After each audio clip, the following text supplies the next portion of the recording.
Hi, this is Kerri Hummingbird, and this is Soul Nectar show that talks about the undescribable, the things beyond our awareness in this physical reality, the touching that place of deep nectar within ourselves, our purpose in life, why we came here, who we really are in truth, underneath the masks that we wear to go about in the world.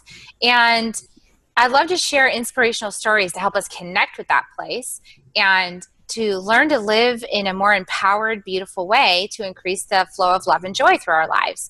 And what a perfect person to have on the show, Kim O'Neill. Welcome, Kim. Hi, Kerri. Thank you for having me. Yeah, I'm so delighted to have you on the show. Kim is just so much fun. I want to read you about her. So Kim O'Neill, is a speaker, trainer, author, and radio host. She has her own show. She is a person with heart, and I can attest to this, big heart and big positivity. She speaks on the infinite possibilities every day, every new day holds, how to move beyond life challenges and how to confidently stand in your awesomeness with an open heart, limitless mind, and grounded body.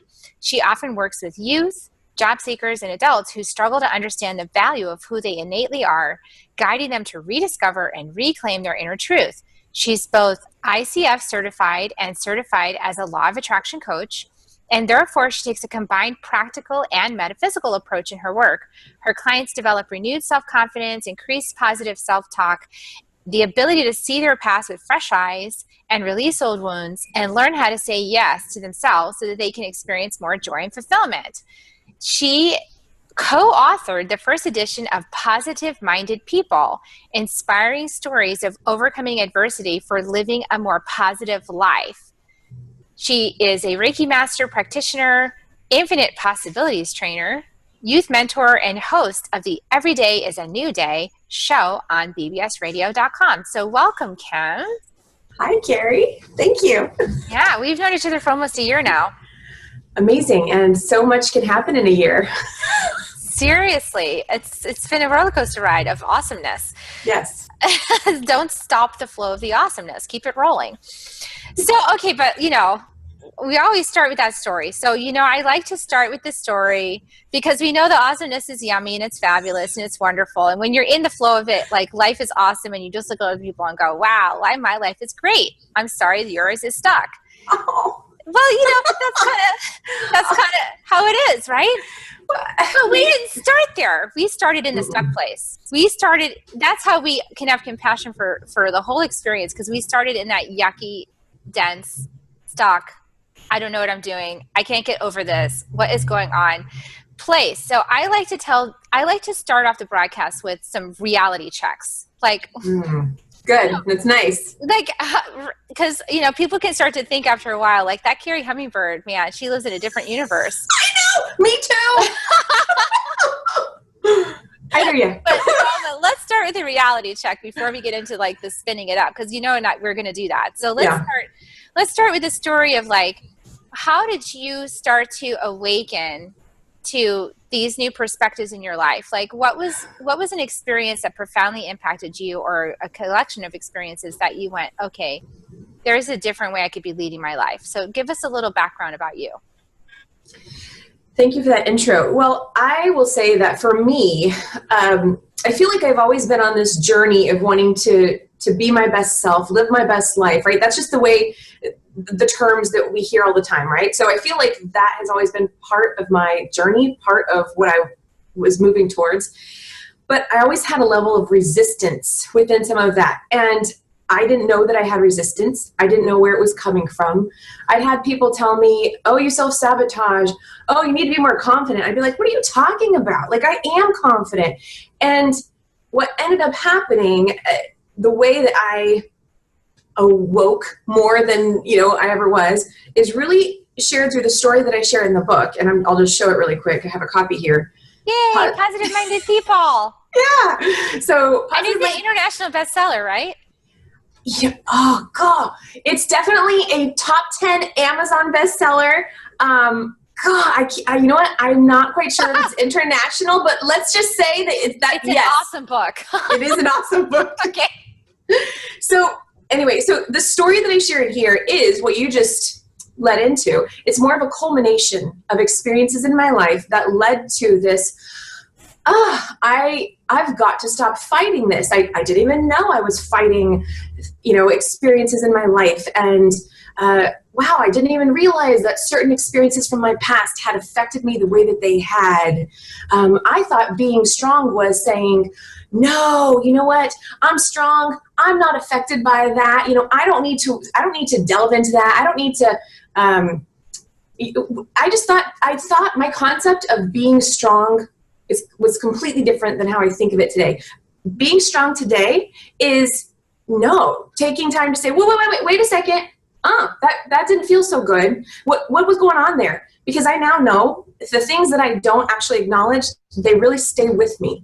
And whether I know it or not, they show up in other areas of my life that other people can certainly see. Maybe they don't quite know what they're seeing, but it comes out in different ways. So what happened? I mean, the story that I share in this book, it's, I start off with something as could be very standard for a lot of us.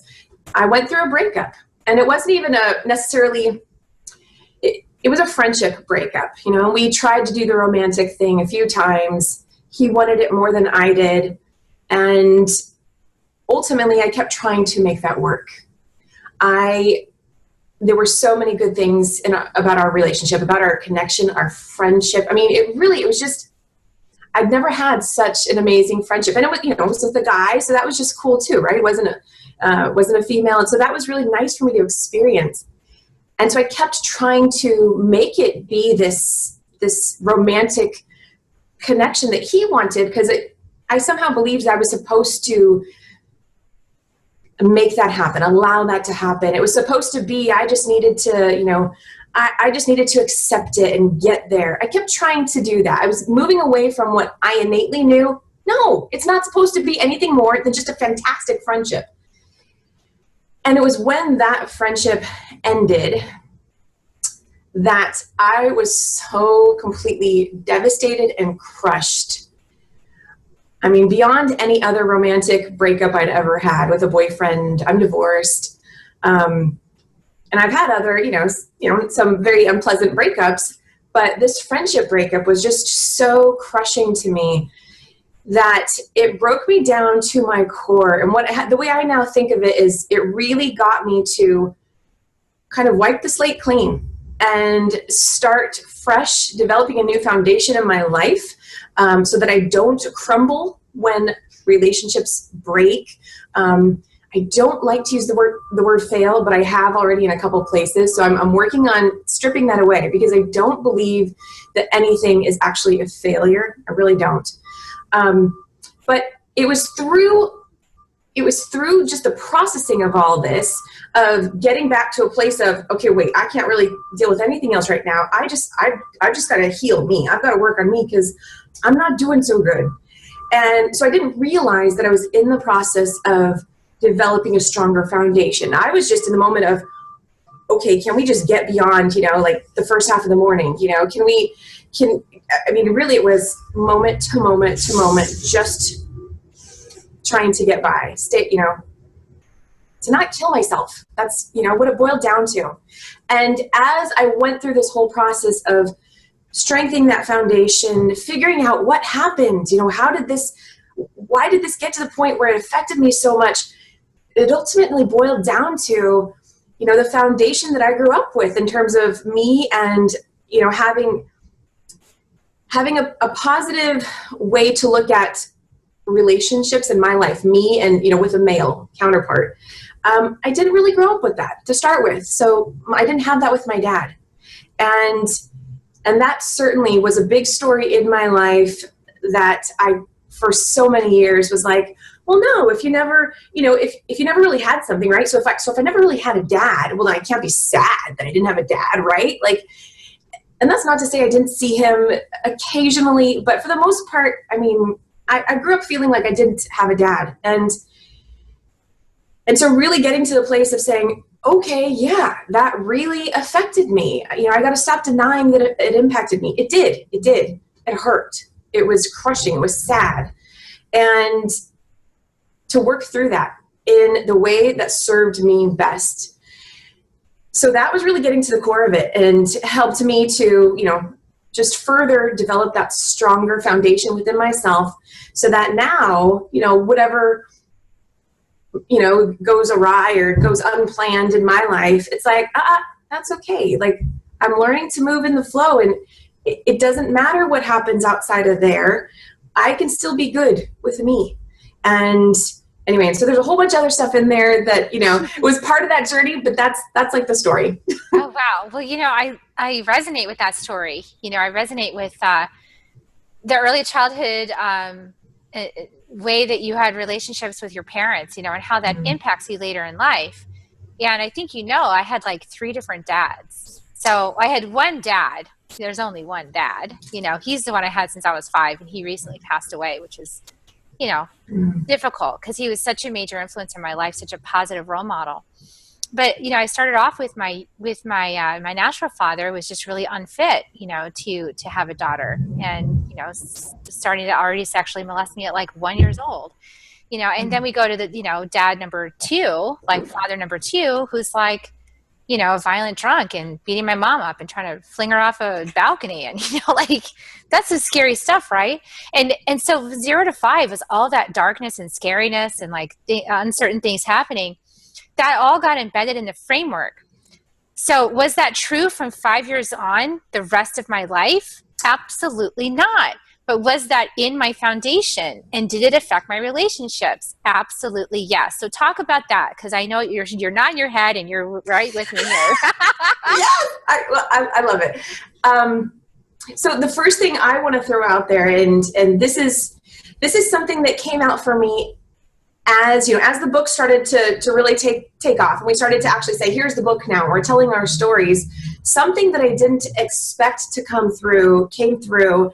And so I first want to just say, oh my gosh, Kerri, like, yes, what you've been through and where you are today, like, it's such a beautiful testament to anything is possible. It's a beautiful testament to like strength and what we can choose, what we can create, what, we can be from here and go to there. And the thing that came through as, I started telling my story is I realized that I had judgment about my story, because I could look at my story and say, a lot of people had absent parents. Gosh, well, it's much better than, say, having a parent that molested me, right? It's, I could throw in all these reasons to say that my story isn't good enough. My story isn't beneficial to tell, for anyone to hear. And I have learned this process. I've got to release that, because every story is valid. We don't want to take away from someone's, because I think when we start to judge it and we start to, and you're not doing that at all, but I'm saying this because, yeah. And I know you're not saying this at all. I know that because I had some of this in me, I think other people do too. And I want to say that when we judge our stories, whether it be it's not good enough or it's too horrible or whatever, that's where we start to stop the growth and the learning and what we can gain from it. And I had to stop doing that myself. And to some degree still in that process, but I know that people are I believe there are people out there who probably need to hear, hey, look, my dad wasn't there either. And yeah, it sucked. And this is what I went through. And so you're not alone. And you're not a crybaby for being upset about it. Thank you. And yeah, I mean, that's the thing, Kim. I love what you said, because what was it not good enough for? Compassion. That's really what it is, right? Okay, my story wasn't dramatic enough for me to get compassion or to be compassionate with myself. And I wanted to say, like, everything you go through in life merits compassion. This is not an easy thing, It's not. And I also have this, I'm sorry, what was that? It's challenging.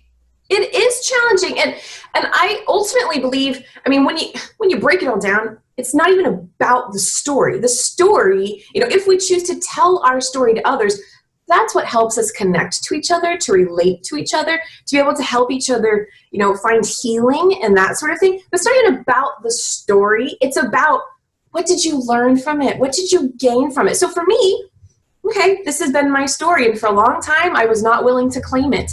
And I can also see how not willing to claim it allowed me to not be able to move forward with the things that I wanted to move forward with in my life. And so it's like, Kim, if you really want to get over here, you're going to have to claim this. This is going to be part of it. They say that the story you most don't want to share is the story you got to share. That's the one to share.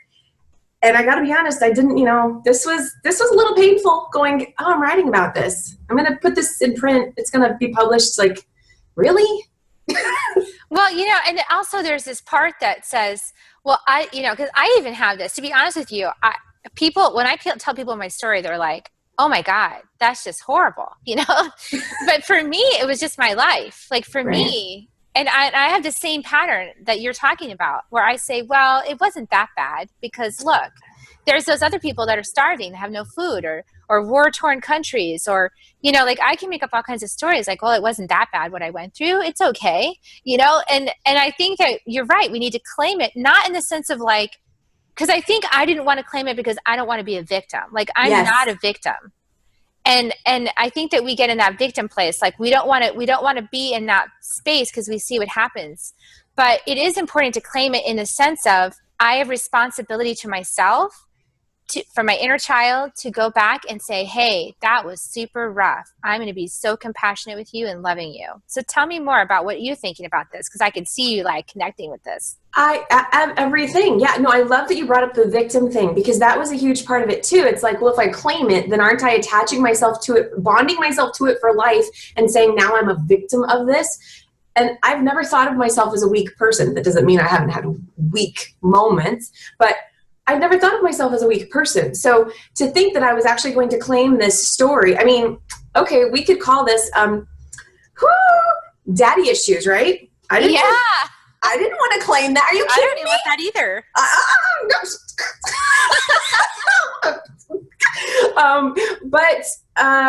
Okay. I mean, that's one way to look at it and stuff. Bottom line is it's something that affected me, and I have to own it to the degree that I can honor myself, honor my journey. I can heal myself and then release it. So that was the other part is finding the difference between, it's one thing to claim your story and cling to it. And now that's the story you live by and that's the story you tell. And that's your upper limit.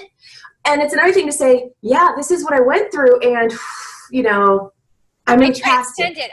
Okay, can I jump in? Yes. I feel this so strongly because in my journey included a lot of mental health, right? It included from the time I was 1.5 because I was biting my arms and leaving these red welting marks in my arms. So I was like in therapy from the time I was a toddler. And then I stopped for a while and it was like teenagehood. Well, teenagehood, they said, they started with the labels. They said, oh, you're manic depressive. Oh, you might be bipolar.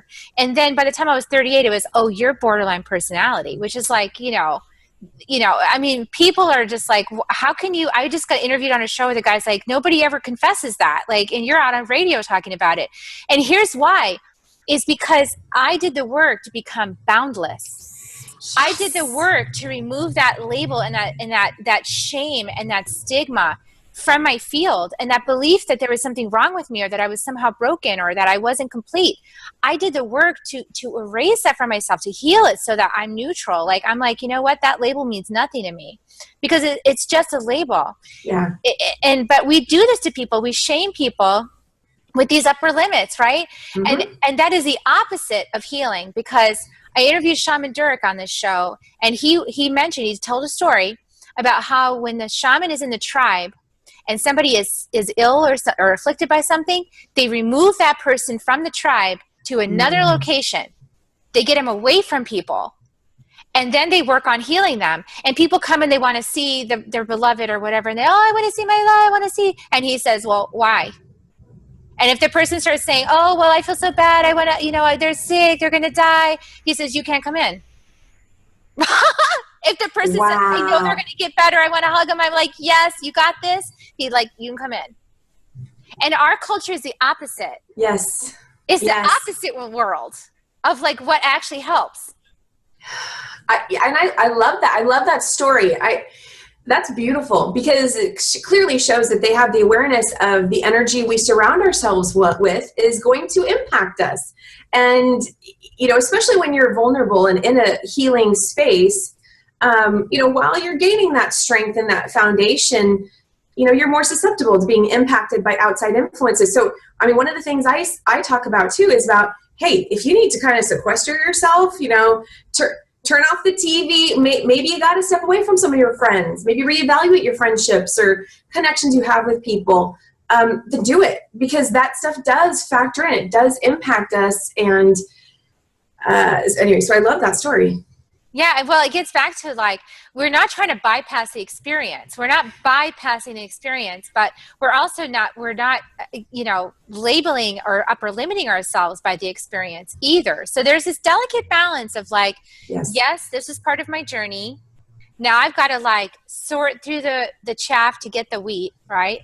Mm-hmm. And like take that with me forward into my life and go, okay, this is what I learned. And now how do I want to apply this wisdom? But I am not defined by my past. Yes, absolutely. I feel like I've been practicing seeing the gift within the challenge for like 20 years. Because first off, no life is devoid of challenges. We all have things that we experience and are going to be painful, frustrating, challenging, all of that.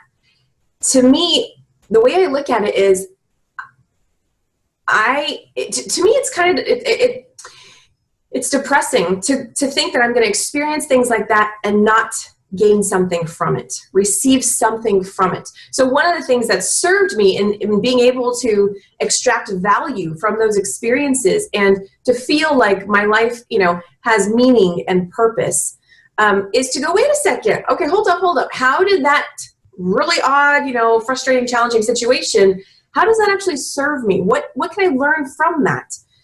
And, sometimes you got to dig really deep, but you can find something. Sometimes, we experience something and it really is just the same lesson as what maybe we were supposed to get from 5 other situations in our life before that. And so sometimes it's like, okay, am I ready to really get that lesson now? And sometimes it takes a few rounds. Sometimes it does take a few rounds, yes. So I'm so fascinated by this topic because I feel like this is part of the journey, right? This is why we're here. Yes. Is to have these experiences, to learn from them, but not to identify as them. Yes.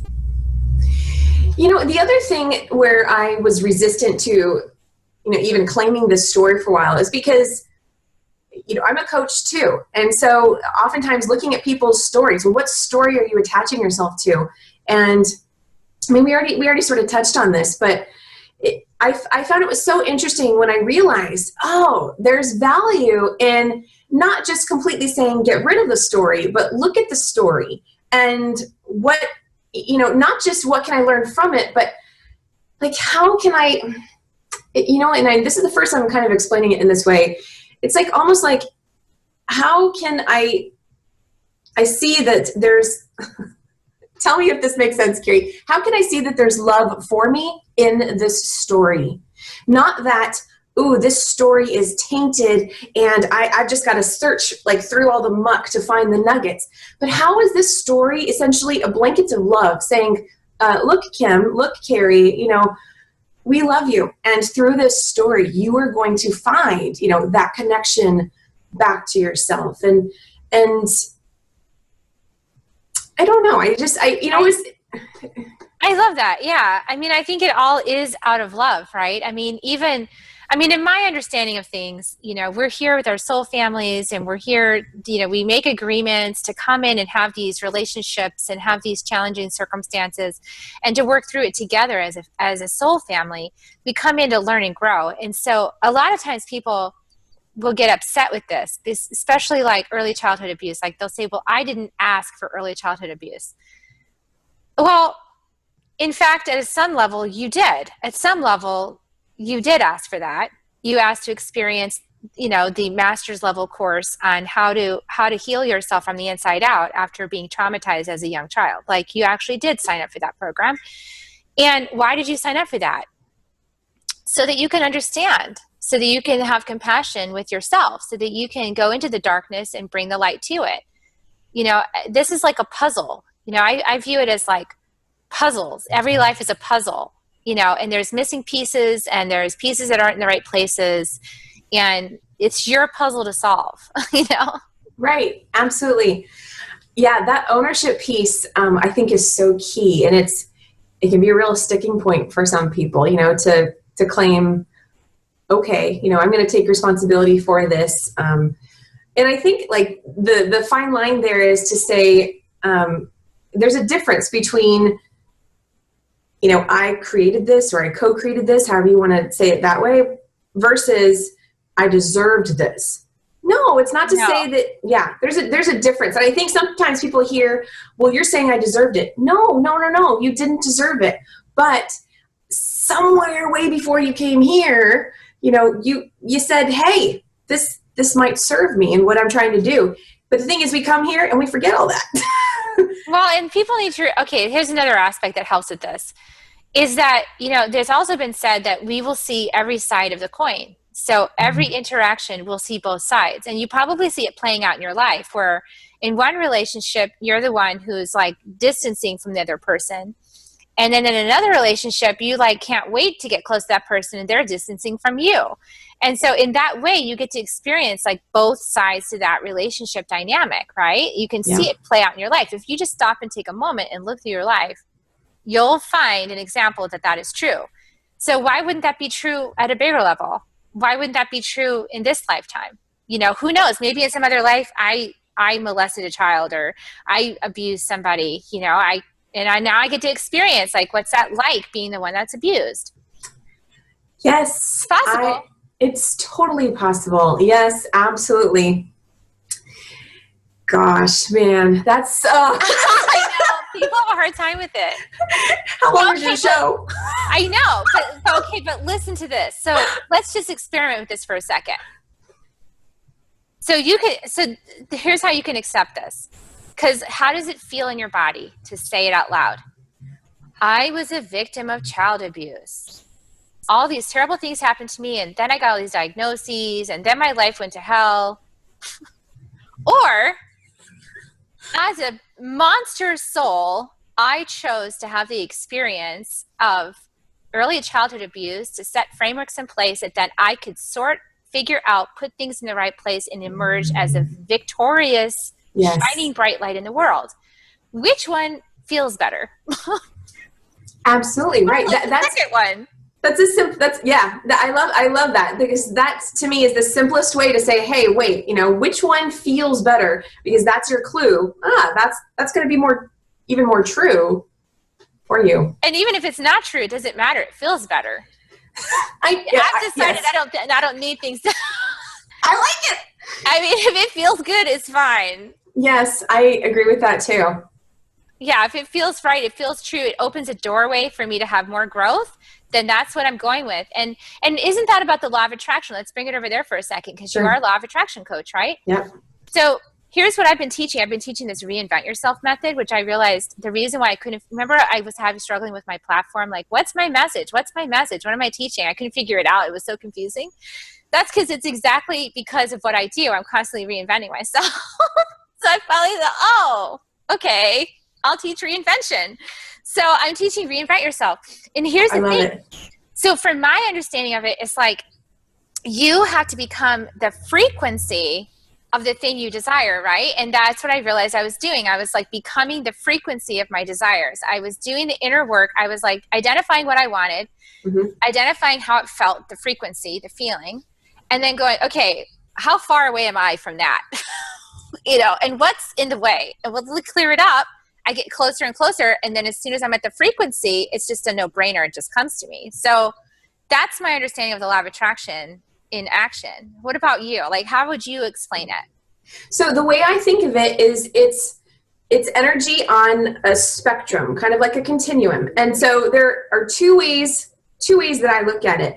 You can deliberately raise your vibration. So we know about, okay, connecting with joy, gratitude, what does that thing that I want, whether it be an experience or, tangible manifestation, whatever it is, that thing that you desire more of in your life, okay, what does that feel like?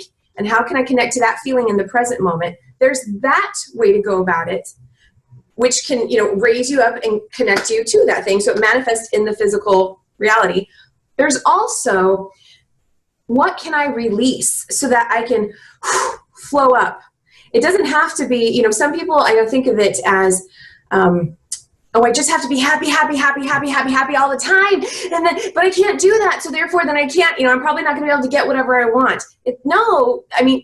Joy is great, and it's going to play and flow. It's going to aid you in getting there, but it's not about being in this constant, 24/7 happy state. It's about the flow of energy. So being in those states, those higher states, they allow you to have more flow, for things to be easy. When we play, we get in the zone, and we're just it's easier for us to be goofy and just do things. As long as you're not, those blow up dolls that they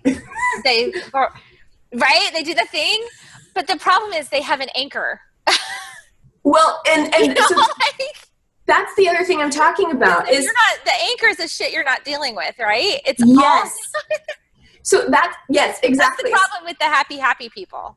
So that's the thing. Everybody can see the anchor.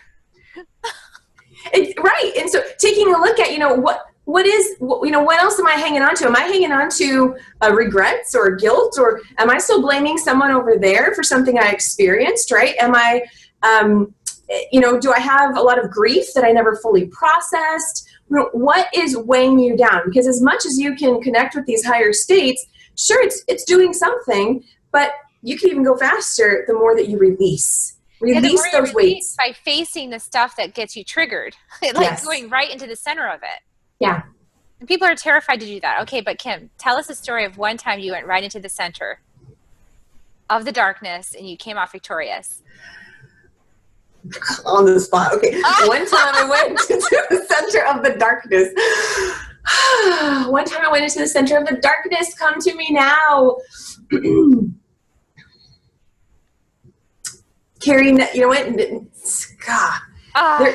There have been times, and maybe I'm going to share something else that's coming up, and maybe it'll come through as I tell you this something else. Okay. So this might even seem unrelated, but I'm going to share it anyway. So, what I thought was really interesting is, and this goes back to what you were just talking about of what's my message, is the chapter that I wrote about in the Positive Minded People book is called Intuition, Can You Hear Me Now? And that's because it relates to the story I start off with the breakup of knowing immediately this guy's not right for me, and for 4 years still trying to make it be something more than friendship. So that's just one example. But what was really interesting is just in the process of writing this story alone, I had to relearn the exact thing that I'm talking about. So, I started off, there was this one day where I was like, okay, what's the story I'm writing about in this book? And all of a sudden it's like, it's time to tell that story. And so the first version, of course there's many versions, but the first version really did just flow right through, and I was like, wow, there it is. And then, I was working with the publisher on, just filling in some of the gaps and, improving on the story and tweaking it and all that. And as we had that conversation, then new insights and ideas came up, and he, gave some suggestions. So then my head started going in different directions, and I started thinking that the story I started with, which is the story that's in the book, wasn't good enough. And I was like, okay, no, there's another story. And so then I was like, okay, what about that time in my life? You're overthinking it. I totally did. So I ended up doing five different drafts of other stories that I started off, really strong, and then they piddled out a page and a half into it, and I was like, oh no, that one's not really going to work either. And so I did that a few times. Yeah. Is this your other relation? Is this the relationship itself? I mean, well, think it to death. Like this must be right because it's got this, it's got that, it's got that, it's got that, so it's got to be right. But it wasn't the one from your heart. That too, yeah, and that's a whole part of the story, is connecting the head and the heart and allowing things to flow and accepting and just being. Oh my goodness. But it was interesting because, as you know, after these like 5 other drafts, I'm like so frustrated. What am I writing in the book? And I said, okay, stop, Kim. You know, I always say to myself, use your tools. So I was like, okay, stop, just get quiet. Come on, what's the story that wants to be told right now? And it clicked, and all of a sudden I was like, oh, it's a story I started with. Oh, it's the first draft. It's the first draft. And we can add some extra stuff in there, but no, the first draft, that's the one. So I think I thought that was just so interesting, because my intuition told me from the start, this is the story. And yet easy, right? It was so easy. And I had to revisit that whole experience just to be able to write a story that's titled Intuition. Can you hear me now? Well, I think that this is back to, this actually, everything cycles perfectly, because look at this. We started talking about how we can't ignore our inner child. We can't ignore the things that have been happening to us. We can't override it for very long without having consequences. We've got to come back and look at it. And the same, we can't ignore our intuition. We can't ignore the insights that we're getting. We know. I think for some people, like I know I've always been very pro mental health, pro, life purpose and personal growth, all of that. Like to me, that's always been, yes, I love it and I want more. Like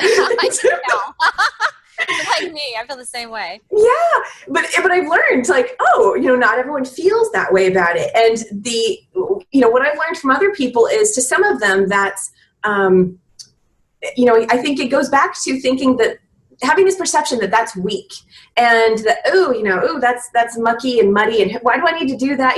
I can do things on my own, but then, maybe not ever really getting there. And that's not to say that people can't do things on their own, because we absolutely can. But I'm saying for those people who have a level of resistance to really going within and doing that work, whether it be on their own or with a professional, where am I going with this? Is that I think some people, oh, come on, the train of thought. You were right on there. I think some people think that it's going to always be this thick, in the trenches, mucky, heavy duty, unpleasant, depressing work. And for me, so this is my experience, but I think this applies to others. For me, the first many times, yeah, it might be. But the better you get at it, the more tools you gain, your skills, not pills movement. Oh, yeah. The more skills you gain, you have, the easier. Yes. Yeah. And so that's it. That's the easier. It's actually fantastical, because the intuition, when you open up to some of these methods, like, I do drum journey meditations and things like that, or any kind of guided meditation. Well, that's just fantastic. I mean, who doesn't want to go do that and find out information from your subconscious or from your guides or whatever? I mean, to me, that's fun. I like that. Me too. Why wouldn't I want to do that? So it doesn't have to be even a healing your early childhood memories thing. Would there be some tears? Would there be some sadness? Would there be some connection back to that? Of course. But like, it's such a relief to witness it. It's such a relief to like, let it out, let it be expressed and see it and go, okay, and really give yourself love. Like, I love you so much, inner child. Like, I love you for what you went through. So like even, and no story is beyond compassion. I wouldn't go back to that a little bit. Just close up there. All of our stories are worthy of validation, worthy to be seen, worthy to be witnessed, worthy of compassion, and worthy of telling in a book. Thank you, Kerri. The one of the biggest parts of my journey has been about learning to feel my feelings, like understand what that really is telling me. And so that's actually 2 things. So actually allowing myself to feel, but then also saying, okay, what is the message here? What are my feelings, my heart, whatever? What is that communicating to me? And the easier, the more I practice that, the easier everything else gets. So the easier it is to be in that flow and go, oh, we got a little off over here. So, okay, let's connect back to that. And I think that's key for a lot of us. I think going back to what you were saying at the beginning about, how different cultures respond to healing, I think here in America anyway, there's a lot of emphasis and value on thinking, analyzing, research, what we see, we believe. And honestly, I think it's a little backwards. I think it's more believing is seeing, and the feelings, you can't discount those things. That's oh my gosh, there's so much gold and juicy nuggets in your feelings. The feelings are like a ripe treasure trove for discovery. I mean, you're going to find it out in those feelings. Yeah. Yeah. Don't avoid the feelings. Don't avoid your life experience. All the things that happened to you happen for you. They're for you so that you can find the puzzle pieces that you can put your puzzle together in the way that you want it to be. And it can happen quickly. Again, it doesn't have to take a lifetime. Yeah. For anyone who's like, I don't want to do that. That's going to take me forever. No, it literally can be just pause and say, okay, look, that situation, that hurt. And what did that feel like? Okay. This is how I do it. What did that feel like? Where is that in my body? Get that visual, and then start to release that and fill that space with love. I mean, literally, I think this perception I had that some of my healing was going to take so long and it was going to slow me down in life, I think that just the perception of that alone slowed me down.